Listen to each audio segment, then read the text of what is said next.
Welcome to Sky Night Narratives. Venus, our sister planet, born alongside Earth, yet twisted into a vision of hell.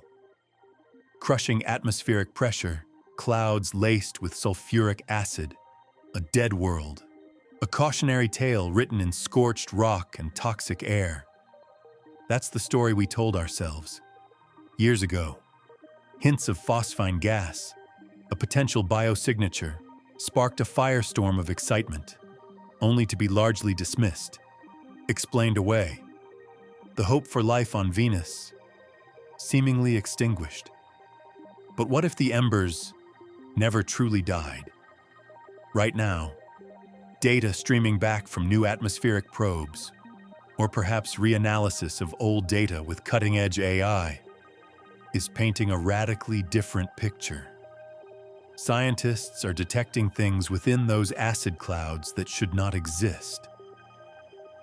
Complex organic molecules, intricate chemical gradients defying equilibrium, patterns that scream biology. Forget phosphine. This is something more complex, something more persistent. Is it possible that in the only potentially habitable niche on Venus, high in its corrosive clouds, life hasn't just survived? Is it possible it's thriving?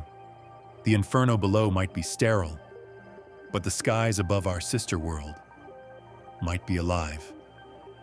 The search for extraterrestrial life just took an unbelievable turn, back to the last place anyone expected. Venus might be hiding the greatest secret in the solar system. If life thrives in the clouds of Venus, the evidence won't be little green men.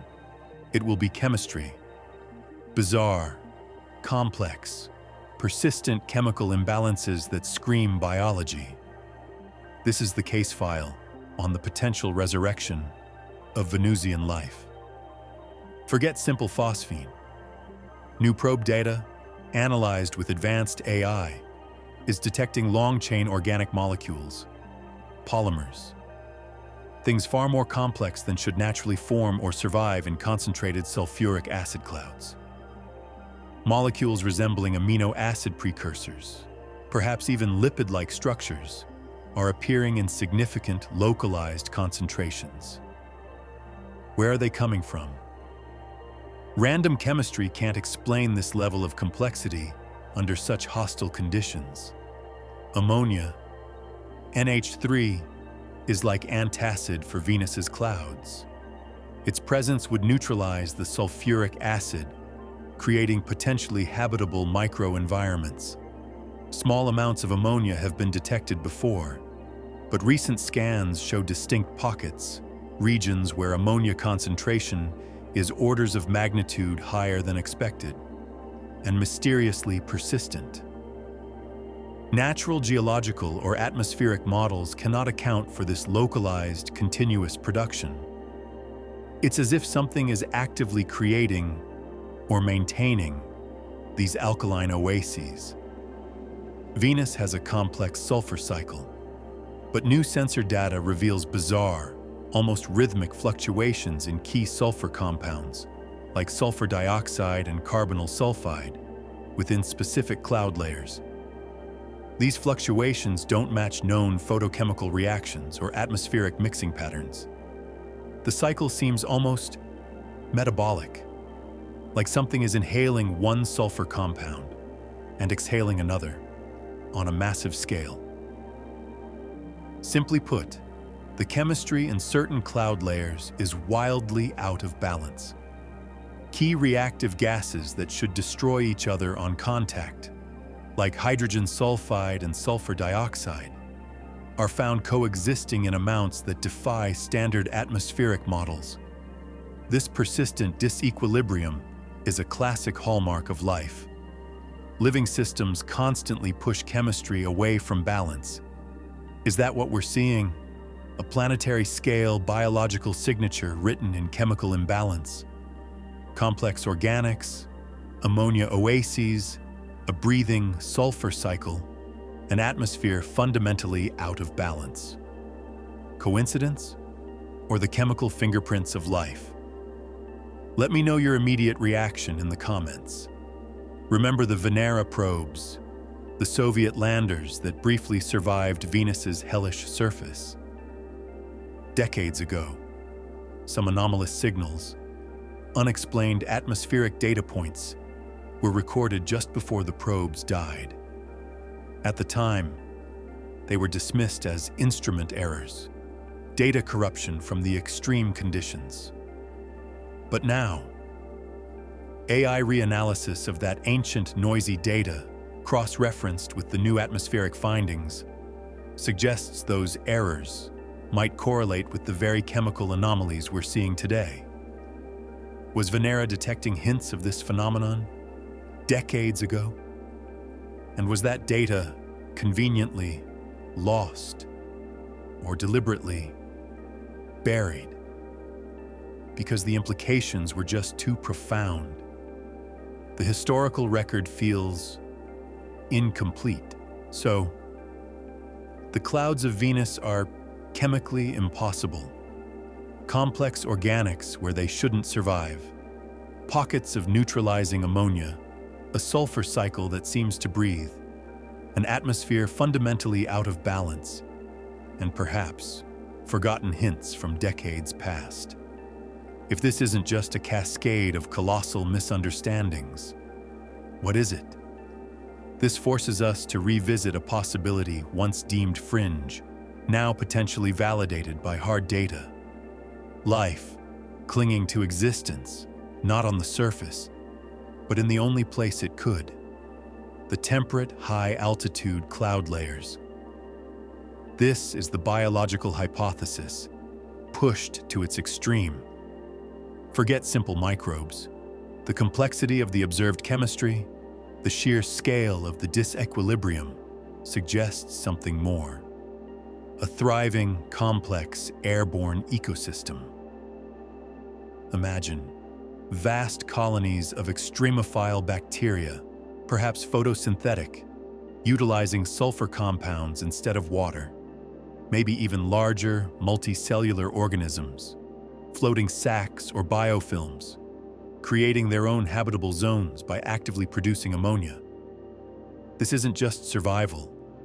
This is adaptation on a planetary scale.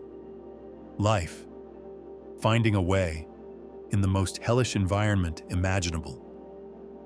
Are we seeing the chemical signature of an entire biosphere hidden within the acid clouds? But what if the chemistry isn't current biology, but the lingering ghost of something far older and perhaps artificial? Venus wasn't always a hellscape. Billions of years ago, it might have had oceans, perhaps even primitive life. What if an ancient alien civilization visited Venus eons ago and attempted to terraform it, or perhaps seeded it with extremophile organisms designed for that environment? What if that attempt ultimately failed, leaving Venus the scorched world we see today? But the engineered microbes, or their complex chemical byproducts, still persist high in the clouds. The complex organics, the ammonia, aren't active life, but the incredibly resilient chemical legacy, the technosignature, left behind by a failed cosmic engineering project. We aren't detecting life. We're detecting the ruins of an attempt to create it, airborne ecosystem, or the chemical ghosts of ancient terraforming. Either possibility fundamentally rewrites the story of life in the cosmos. The stakes, far higher than just finding microbes. If life, complex, adaptive life, can exist in the sulfuric acid clouds of Venus, then life is not a fragile miracle confined to gentle, Earth-like worlds. It means life is a relentless force, tenacious, adaptable beyond our wildest imaginings. It means life could be everywhere, hiding in the atmospheres of gas giants, lurking in subsurface oceans, thriving in environments we previously dismissed as utterly impossible. Forget finding fossils on Mars.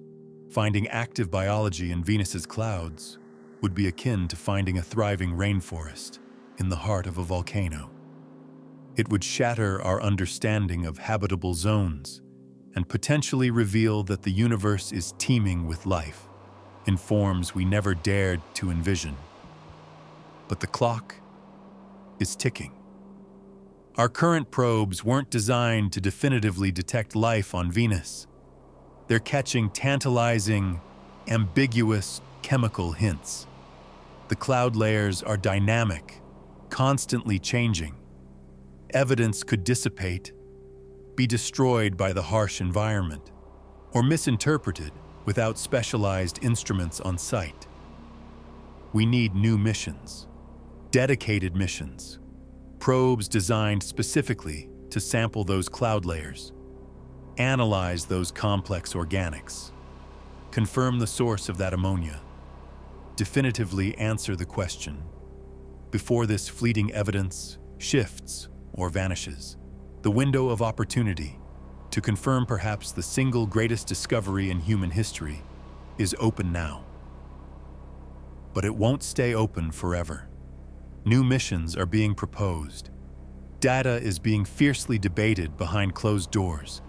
Make sure you're subscribed with notifications on, because the confirmation or denial of life on Venus could arrive sooner than you think. So, Venus. The hellscape next door might be harboring a secret of staggering significance, an airborne biosphere thriving against all odds, or the chemical echoes of an ancient alien intervention.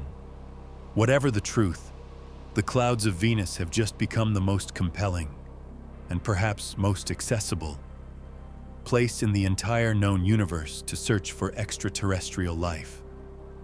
We've spent decades dreaming of signals from distant stars. Maybe the answer was right here, hidden in the acid haze all along. The implications force us to reconsider everything we thought we knew about life's limits and its tenacity. Perhaps Earth isn't the exception. Perhaps it's just one variation on a universal theme. If this journey into the corrosive clouds of Venus and the life they might hold ignited your sense of wonder, support Sky Night Narratives by hitting that like button. But now, the crucial question remains. The Sky Night Narratives community. Based on the chemical anomalies, what is your theory? Are we seeing evidence of an active airborne ecosystem thriving in the acid clouds right now? Or are these the lingering chemical ghosts of ancient alien terraforming attempts? And here's the thought that truly challenges us. If life can exist in Venus's clouds, what other seemingly impossible environments in the universe might also be teeming with hidden biospheres? Where else should we be looking? Drop your most compelling theories and future exploration ideas in the comments below. And share this video with someone who thinks finding aliens requires looking light years away. The biggest discovery might be right next door.